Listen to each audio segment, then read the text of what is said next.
kot lahko izvedete že iz naslova, povedal na Kranjskem, Koroškem in Štajerskem v 16. ter 17. stoletju.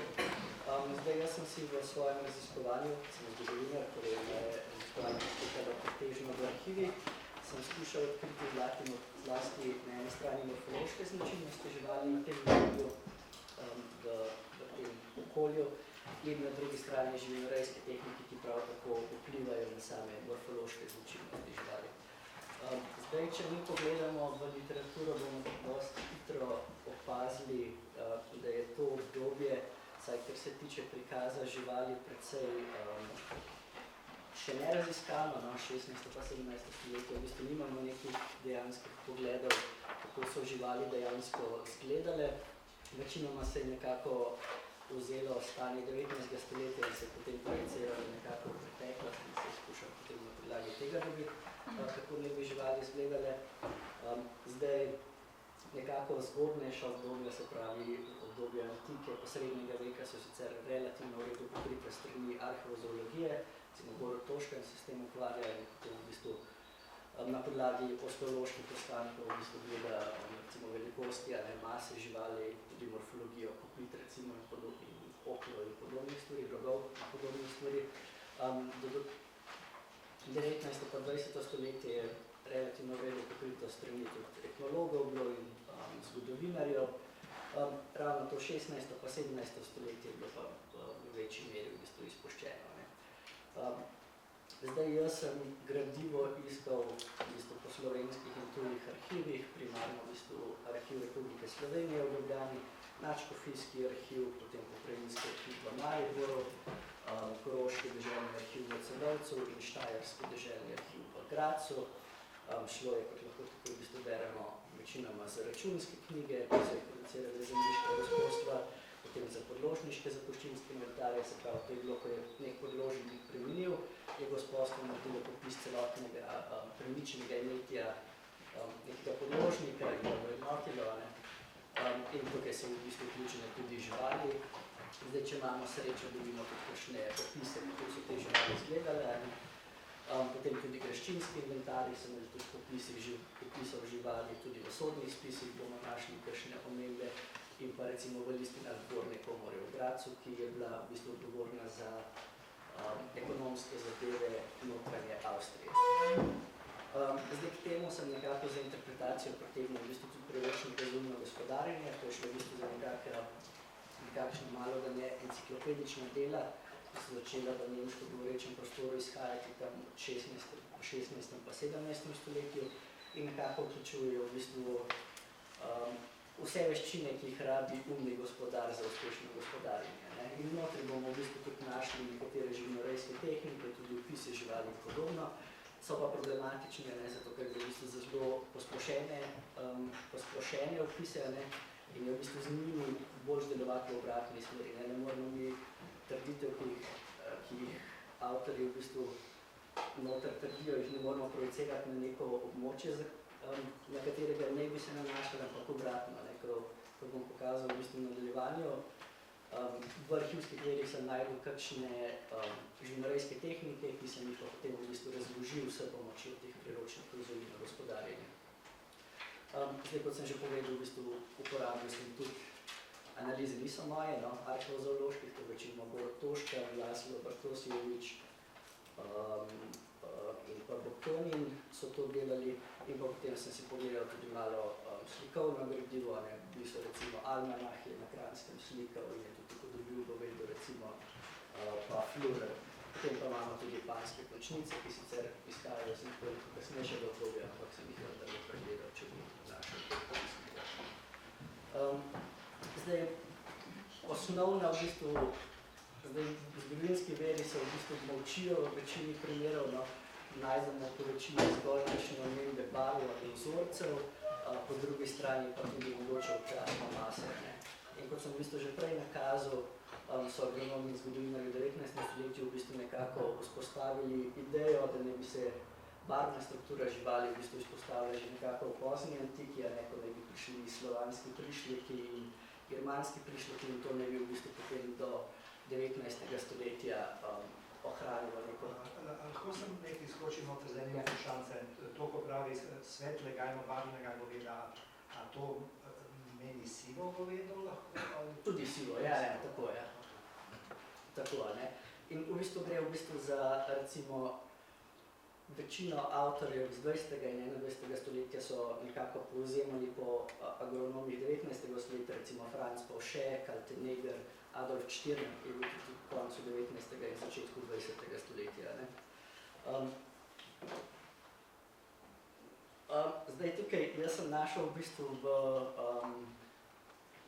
v zapuščini gospodstva Bled, v bistvu primere, ki nakazujejo na prisotnost raznobarvnega goveda v okolici Bohinja v 17. stoletju. Ne. Tukaj, če si pogledamo en vir, šlo je v bistvu za dokument, ki priča o zaplenitvi goveda, se pravi podložniki gospodstva Bled, ki so stanovali v Bohinju, kot lahko v bistvu niso plačevali dajatev in zaradi tega je gospodstvo zaplenilo govedo, ob plačilu teh zapadlih obveznosti pa jim je v bistvu govedo vrnilo. Ne. In tukaj imamo v bistvu nekakšen seznamčič, kjer so bili popisani lastniki goveda in potem tudi je bila zraven napisana kratek opis, zato da so pravo govedo vrnili pravemu lastniku. Ne. In zdaj tukaj se vam ne bom utrujal preveč z gotico, sem naredil na koncu v bistvu neki spis podatkov. Ne. Tukaj vidimo, da v bistvu je šlo po večini za zaplenitve krav in tukaj vidimo v bistvu na eni strani barve in vzorce dlake. Ne. To je bilo avgusta 1675 in vidimo v bistvu nekako, da je bilo dosti rdečih, rdeča, rjava, tudi črna, ne. In tudi različnih vzorcev, se pravi pikaste, ne enobarvne, pa pikaste ali pa lisaste. Ne. Zdaj, podobne govede lahko najdemo tudi na slikovnih upodobitvah avtorjev, slikarjev v 17. stoletju, recimo Almanach, nizozemski slikar, ki je hodil po Kranjskem in je tudi, zdaj vprašljivo, je to dejansko realistična uprizoritev goveda ali ne, ampak v bistvu na nek način do določene mere lahko spominja tudi na opise, ki smo jih našli v Bohinju. Zdaj, Franz Pauchet, recimo, agronom, ki sem zamenil v 19. stoletju, on nekako v bistvu trdi, ker je bilo zmotno, da je ravno specifično za bohinjsko okolje, da naj bi bilo pred vnosom goveda v 19. stoletju, se pravi pred vnosom goveda iz tujine, recimo simodolskega ali pa pinzgavrskega iz avstrijskih okolja, da je predtem prevladovalo v Bohinju ravno enobarvno sivo govedo, kot smo ga skušali v bistvu prikazati na podlagi tega vira, pa priča, da je bilo v bistvu v 17. stoletju mogoče najti v Bohinju v bistvu tudi že raznobarvno govedo in tudi pisano govedo. Zdaj tukaj je v bistvu še ena prizoritev, ki je iz prve polovice 18. stoletja. Gre v bistvu za Franca Ignaca Flurerja, ki je v bistvu slikal, dosti slik hranijo v bistvu v Slovenski Bistrici, dosti slik so v bistvu hranili grofje Artemsi. Zdaj, jaz sem preko tistih verov, ki sem jih na začetku opisal, se pravi primarno podložniških zapuščinskih inventarjev, osebnih spisov, računskih knjig, v bistvu naredil selekcijo vseh barv, ki sem jih najdel celoten vzorec v 16., 17. in 18. stoletju. Celoten vzorec je v bistvu prinesel 246 rezultatov in tukaj sem v bistvu tudi skušal na zemljevidu nekako ponazoriti v bistvu barvno strukturo, ki je bila precej, vsaj na štajerskem delu in pa tudi na kranjskem delu, lahko vidimo, da so prevladovale zlasti rdeče in črne barve, hkrati so tudi rjave in pa tudi v bistvu bele in bež. Zdaj sivo ni bilo reprezentirano, čeprav to samo še ni dokaz za to, da sivega goveda tukaj ni bilo, ampak očitno, kar hočem povedati, v bistvu samo je, da je bilo govedo nekoliko bolj pisano, kot je bilo primarno postulirano. Zdaj, podobno sem naredil tudi na podlagi vzorcev dlake in v bistvu vidimo, da so prevladovali zlasti na štajerskem lisasti beloglavi primerki.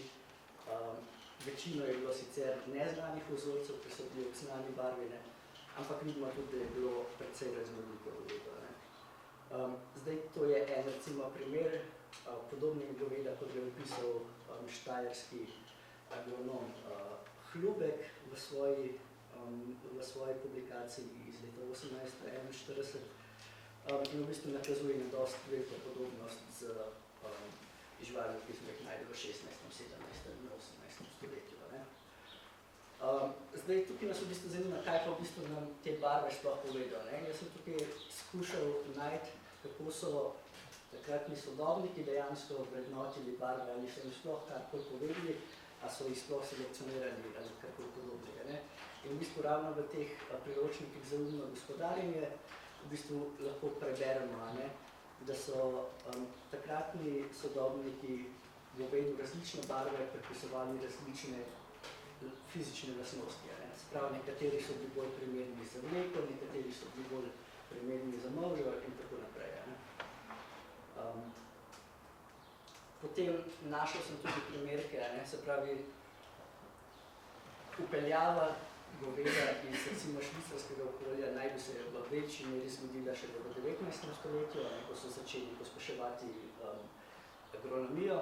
Jaz sem tudi v bistvu že v drugi polovici 17. stoletja v 3 gospodstvih na Štajerskem našel primerke švicarskega goveda, in sicer v gospodstvu Negova, gospodstvu Freudena v Črncih in pa gospodstvu Gornji Radgoni.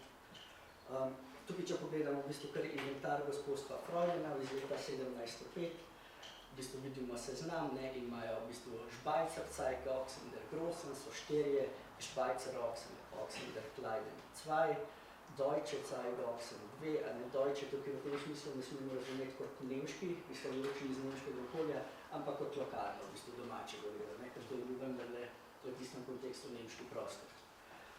Kar je tukaj pri tem zanimivo zlasti, je, da če pogledamo samo strukturo živinorejskega obrata, bomo zasledili, da so na eni strani mlečne živali, se pravi kastrati, volih večinoma, potem so hkrati krave in telice, ki so pomembni za nadaljevanje vrste, in potem imamo samo enega bika. In ta bik je v bistvu švicarski bik, ker v bistvu nakazuje na to, da so oni skušali selekcionirati, kakšna bo naslednja generacija. Se pravi, za oplojevanje na eni strani in švicarskega goveda in lokalnega nemškega goveda so uporabljali v bistvu švicarskega bika, ki je oplojeval, in so tako v bistvu selekcionirali za želenimi morfološkimi značilnostmi. Zdaj tukaj vidimo tudi v bistvu primer pri računih gospodstva Freudena, v bistvu ne bom bral vsega, ampak dejansko je se pravi grof von Wagensperg, jaz sem zdaj tukaj identificiral 2 grofa, ne vem, za katerega gre, ampak gospodstvo Freudenau je grofu Wagenspergu v bistvu na njegovo prošnjo poslalo 2 švicarski telici. In zdaj vprašanje, a je bil razlog za to, ker bi tudi on si želel švicarsko govedo, zato da bi v bistvu svoj živinorejski obrat spremenil ali ne, tukaj izvira samega ne vemo, ampak je v bistvu zanimivi prikaz, kako se je to švicarsko govedo, recimo še vedno lahko širilo znotraj posameznih zemljiških gospodstv. Zdaj tukaj imamo v bistvu še več primerov švicarskega goveda na računski knjigi gospodstva Negova, Švajcer, Vih in potem imamo tukaj še, se pravi, prva je iz druge polovice 17. stoletja, tukaj vidimo še ver iz leta 1728, da je v bistvu v poročilu o smrti živali, v bistvu vidimo, da je med preminulimi tudi še en Švajcer kalben, spravi, kar pomeni, da gre za kar dolgo kontinuacijo v bistvu teh švicarskih živali. Potem, zdaj se lahko vprašam, kakšna je dejansko vrednost švicarskega goveda. Mi danes v bistvu in po 19. stoletju so bile švicarske živali zelo cenjene, ker so bile po njihovih videnjih bolj produktivne in hkrati tudi večje. In tukaj imamo v bistvu primer iz računske knjige Negova. Podal sem en primer, kjer so iz Negove prodali par navadnih volov, se pravi domačih volov, ki sta v bistvu dosegla vrednost 55 goldinarjev, in potem imamo v spodnjem pogledu zdaj je 16 let razlike, inflacija ni tako zelo velika, ampak vidimo v bistvu, da so prodali te švicarske posameznike praktično, en par Švajcer Ochsen, se pravi par švicarskih volov so prodali za 115 goldinarjev. V bistvu za 2-krat večjo ceno, kot so prodali v bistvu neke domače pasme, recimo tudi čeprav koncept pasme še fotografija. In tudi švicarske krave dosegajo veliko večjo vrednost in tudi švicarski bik dosegajo veliko večjo vrednost, kot so v bistvu neki lokalni posamezniki. Tukaj imamo v bistvu potem lahko najdemo tudi prisotnost ogrskega in hrvaškega goveda, preveč, ko se vam malo moči. Potem en segment, ki sem ga skušal najti, so v bistvu tudi mase in velikosti goveda. Tukaj imamo iz Evangelij Buh, spravo iz leta 1515, prizoritev enega precej majhnega goveda, kot smo že v bistvu povedali, govedo je bilo nekoč veliko manjše, še v 19. stoletju v bistvu nekako začne pridobivati na masi s smotrenim križanjem. In tukaj imamo tudi v Valvazorjevi, recimo, če pogledamo ta voz, gre v bistvu za precej majhno, za prizoritev precej majhnega goveda. Jaz sem dobil tudi nekaj samih izraženih mas goveda, zdaj najdel sem jih še veliko več, ampak jih za to raziskav še nisem vključil, ker jih še nisem analiziral. Tukaj smo postavili vedno kot problem, da bomo dobili maso oddanega trupla. Kaj to pomeni? To pomeni, da gre v bistvu za trup brez glave, brez notranjih organov, brez kopit in brez repa. In zdaj na podlagi Hlubeka sem v bistvu poskušal preračunati v bistvu nekakšen razpon živih mas. On pravi v bistvu, da se pravi dobro rejen vol, truplo dobro rejenega vola bo predstavljalo 2/3 mase živega vola, truplo srednje rejenega vola bo predstavljalo približno 7/12 mase živega vola in potem trup slabo rejenega vola bo predstavljalo približno 1/2 mase živega vola. In tako nekako poskušamo v bistvu se približati tem masam. Zdaj, kar je meni zanimivo, je v bistvu, da lahko celo znotraj istega gospodstva Gornji Grad v primerljivo istem času, v istem času v bistvu vidimo velike razpone samih živali. Tudi že znotraj enega živinorejskega obrata so živali dosegale zelo različne vrednosti. Zdaj, dobil sem tudi mase telet, ki nam v bistvu tudi nakazujejo na nek način na samo naravo živinorejskih obratov. Sprav, mase od teleta so v bistvu, kot smo že najprej slišali, v bistvu tekmujejo z nami za samo mleko. In torej, če hočemo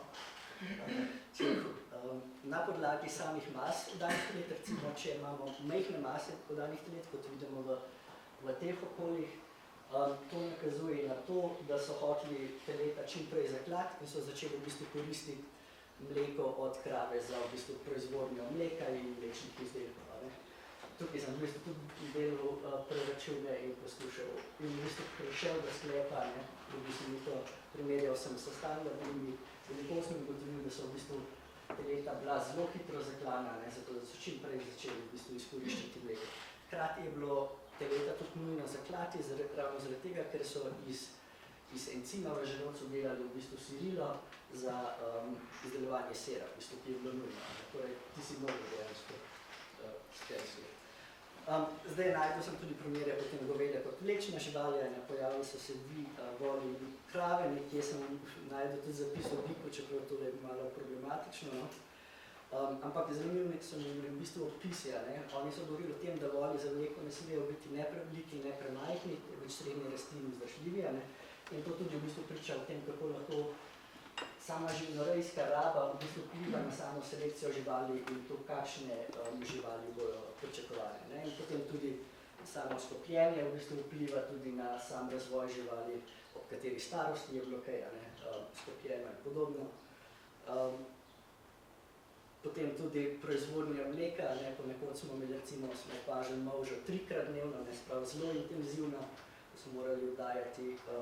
In potem tudi samo nadzorovanje otelitve. Nekako pri zemljiških gospodstvih smo ponavadi videli velik nadzor med samim zaskokom. Oni so zelo tempirali za to, da bo krava povrgla res med marcem in majem, zato da bojo v bistvu izkoristili najboljšo krmo. Medtem ko pri podložnikih ob oddajanju trupa smo pa v bistvu videli, da so oddajali skozi celotno leto, kar nakazuje na to, da so v bistvu hoteli vedno vir mleka ob sebi. Tudi če mogoče niso imeli optimalnih pogojev za prehrano, ampak so bili živetveno odvisni od tega mleka in so torej bili prisiljeni tudi na ta način v bistvu uravnavali, kdaj bo krava oddajala lego. Zdaj jaz bom preskrbo soljo, pa to bom kar priskočil, pa živino zdravstvo, ker je bilo malo preveč. No, ampak kar hočem povedati, v bistvu moji sklepi iz te raziskave so bili praktično v bistvu, da je bilo lego precej raznoliko, kar mi je bilo v bistvu zanimivo, je bilo tudi že upeljava recimo švicarskega goveda v 17. stoletju za pospeševanje v bistvu proizvodnje in pa tudi v bistvu velika raznolikost goveda že v bistvu znotraj posameznih zemljiških prostorov. In pa kako lahko iz mase danih telet v bistvu vidimo naravo živinorejskega obrata. Hvala.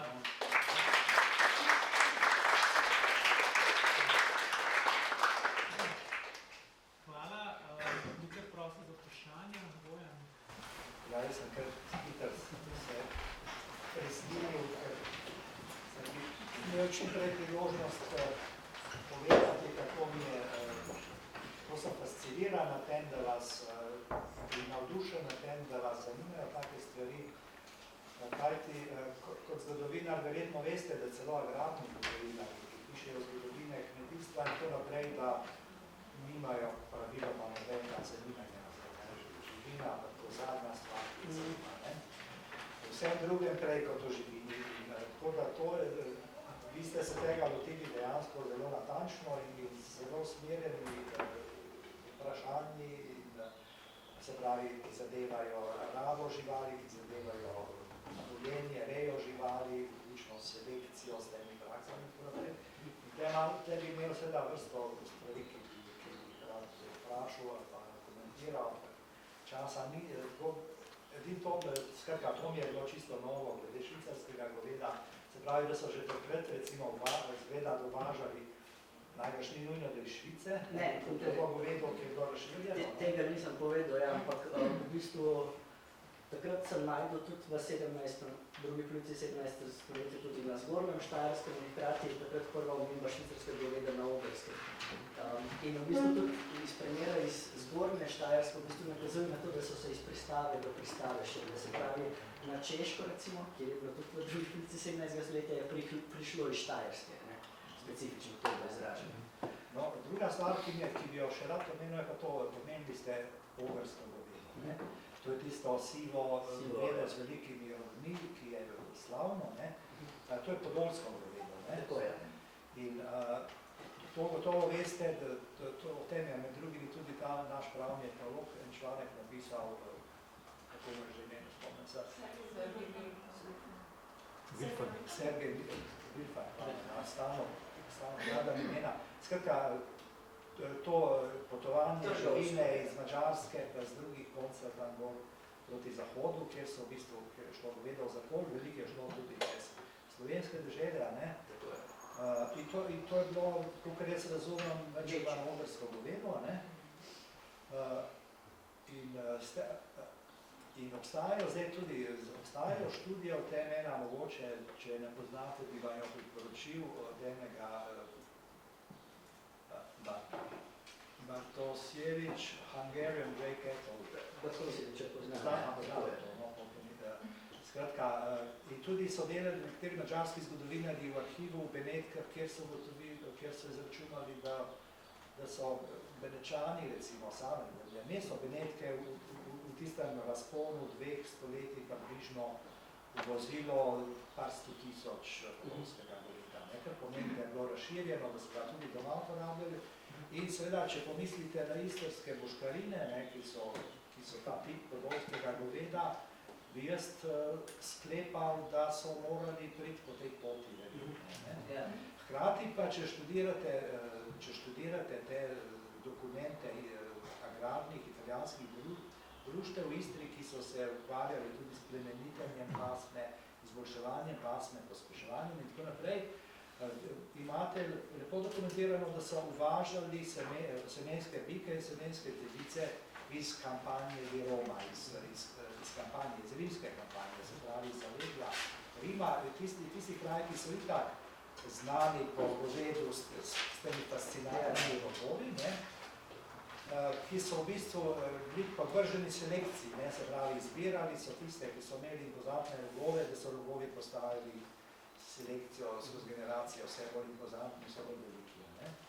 In oni so začeli to uvažati semenske bike, tudi telice iz Rima, oziroma iz okolice Rima, kot plemenske bike v bistvu. In to je zdaj drugi del zgodbe o Boštaninu. Se pravi, po eni poti so verjetno prihajali po mađarski poti, po drugi poti so jih pa še dodatno uvažali iz Rima. Tisto je bilo tudi podolsko govedo. Italija je polna podolskega goveda.